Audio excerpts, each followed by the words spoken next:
Kecelakaan antara mobil box dengan sepeda motor. Kamis tanggal 7 Oktober tahun 2021.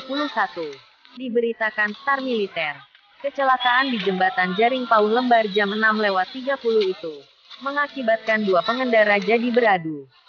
Yang mula kejadian menurut berita warga, mula-mula motor menabrak becak, dan naasnya motor beserta orangnya jatuh ke tengah-tengah jalan. Pas juga mobil box ini lewat, mobil banting setir ke tepi dan langsung naik ke trotoar. Namun mobil box tersebut terbalik ke arah pengendara motor. Menurut keterangan warga, anak STM ini kepalanya pecah kena mobil box yang terbalik. Begitulah singkat cerita dari warga setempat.